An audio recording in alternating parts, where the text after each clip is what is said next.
Brethren, the presentation that I've chosen from Solomon today is entitled A Journey Around the Lodge Room.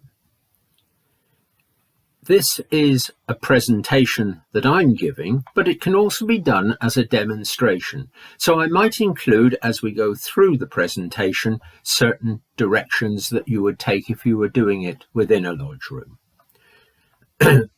In summary, the presentation takes an easy and sometimes humorous walk around the lodge room to explain both the origin and form of the modern lodge and its festive board. Much of its content draws upon the work of the Reverend Neville Barker Cryer. A Journey Around the Lodge Room. This is a story about this lodge and all lodge rooms that exist. You would say this lodge, obviously, if you were standing in your own lodge room. It has a beginning and it will never end. Most of the content was originally researched by the Reverend Neville Barker Cryer, who lived from 1934 to 2013. He had a hugely successful and distinguished Masonic career, with many achievements to his name. He was also secretary of the British Foreign Bible Society and a well-known Masonic author and lecturer around the world. One important item to remember, brethren, was that, in days of old, all ceremonies and dining took place in the same room, more often than not at the same time. We begin our journey around the lodge room by explaining how and why the principal officers came to be seated where they are today. The fact that they are in the east, west, and south is such a normal thing for us to see. It may be something of a surprise to learn that this was not how operative Masons met, and that, even today, there are lodges as far apart as Stamford and Edinburgh, where these usual positions are not used, including our positions when we go to dine. So, let's explain. The original Masonic symbolism required that the master of the lodge should sit at the apex of a triangle or square of officers when a meeting was convened.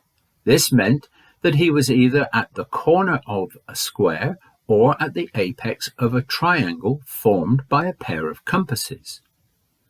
Accordingly, the master had the junior warden on his left and the senior warden immediately opposite him, thus forming a square. Alternatively, he had the senior and junior wardens at the two farthest corners of the space in front of him, thus representing the triangle formed by a partially closed pair of compasses. And this can be demonstrated by pointing your arms accordingly to the positions that are given. Moreover, the Freemasons met and ate at the tables in the middle of the lodge room, and since the lodge symbolized the Temple of Solomon with two great pillars at the entrance, the master was seated with the junior warden at the end of the left-hand sprig and the senior warden at the end of the right-hand one. Alternatively, if the master and past masters sat at their own table, the two wardens would sit facing each other at the ends of the two sprigs. Thus, the master sat in the west, the junior warden in the north, and the senior warden in the east, in the first arrangement, or with the junior warden in the northeast and the senior warden in the southeast, in the second arrangement. In the second arrangement, the warden sat beside or in front of the pillars. The old seating arrangement for principal officers is revealed in some of the ritual that we still observe. For example, when the master asks the junior warden why he is seated where he is, he replies, to mark the sun at its meridian. If he was in the north or northeast, he would be able to do this because the direction in which he is looking enables him to mark or note the position of the sun at noon, when he would call the brethren from labour to refreshment.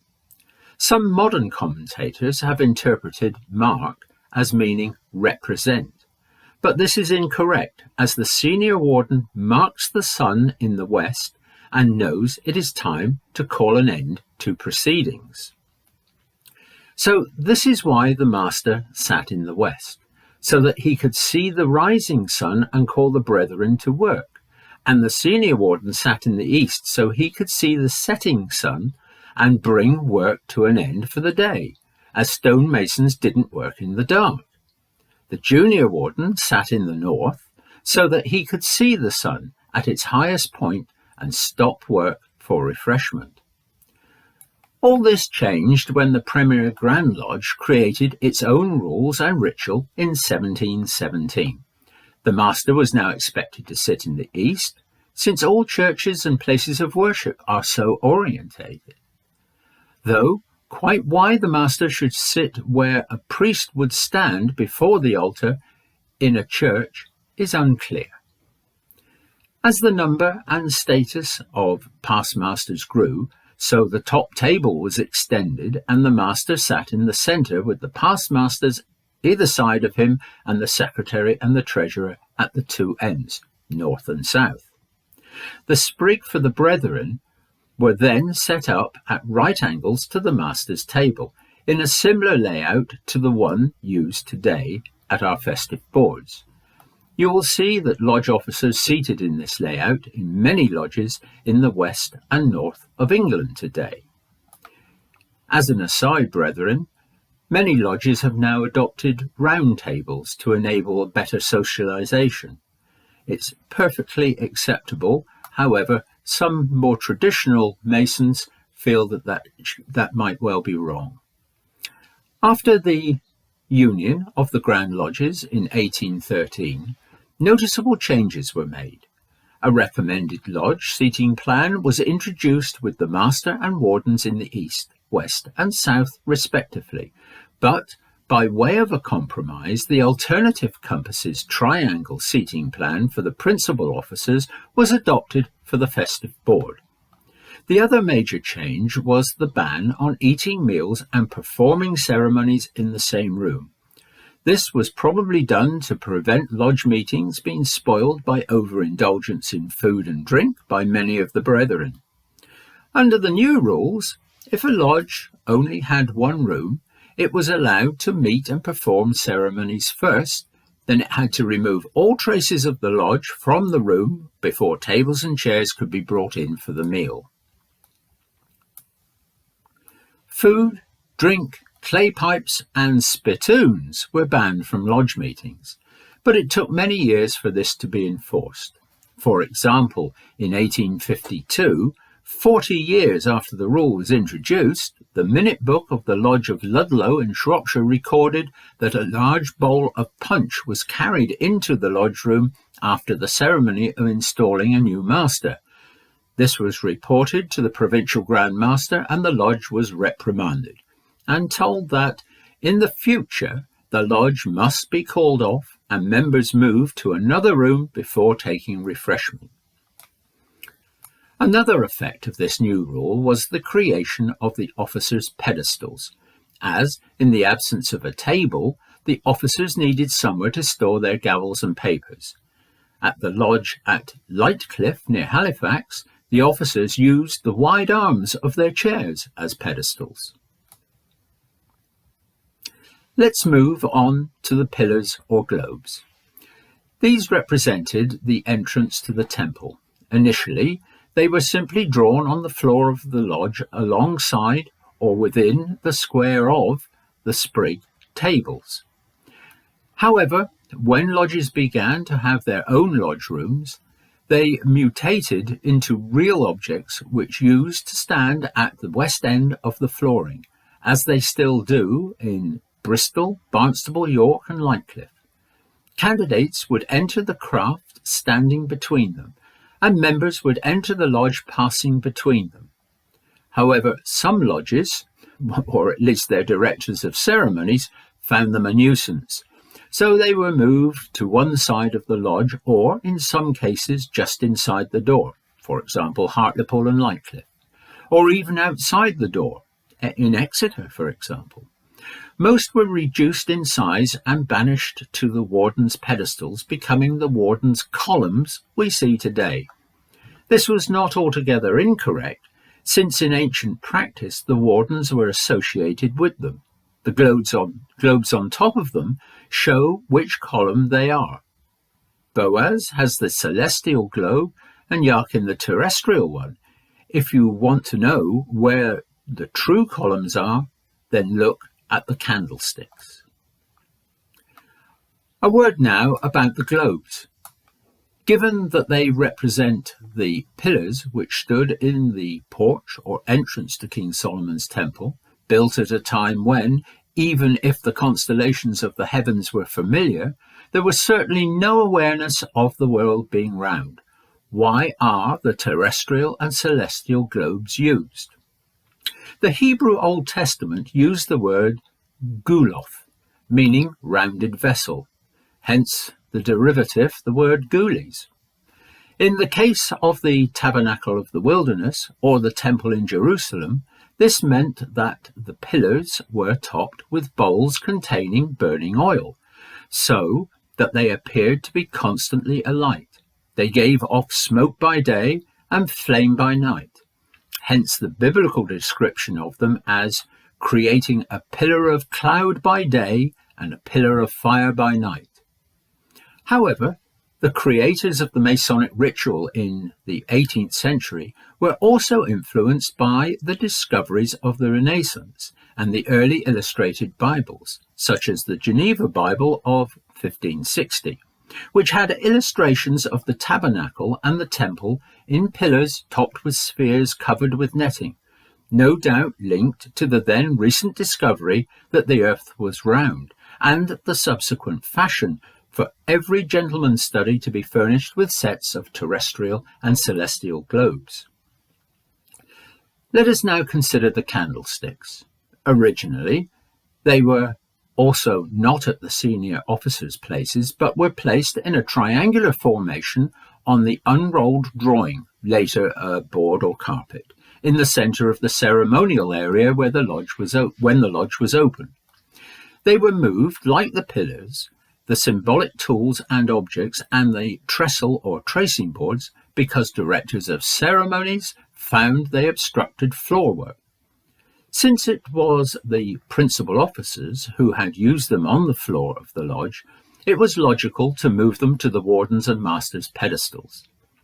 You may be surprised to learn that the use of columns from the three classical orders of architecture, Ionic, Doric and Corinthian, for the candlesticks was devised by regalia manufacturers and not Masonic tradition. The candlesticks and other symbolic items on the floor of the lodge were not something you have seen. A visit to one of the oldest lodges in England, for example, Lewes in Sussex, Taunton in Somerset, would show you an array of items in the centre of the lodge carpet: the Ark of the Covenant, the 2 tablets of the 10 Commandments, a pot of incense, the master's tile, the derrick, or tripod with a pulley, the 2 globes, and the tools of the appropriate degree. Where did this practice originate? The answer lies in the 18th century Masonic lodges that met sitting around tables. Either in the angle of the square tables or along one side of the T-shaped tables, drawings would be made on the floor for candidates to see and pass over. Whilst most lodges went on to transfer those drawings to a permanent cloth or board, others had the actual objects themselves made for them. This is probably why in many lodges, particularly in the south of England, the director of ceremonies orders the tracing board to be placed in the centre of the lodge room for the whole ceremony. All of this leads on to the question why some lodges still square the lodge room. When the candidate was introduced, he was not at first allowed to cross the floor with the drawing on it, and was taken around the outside of the tables.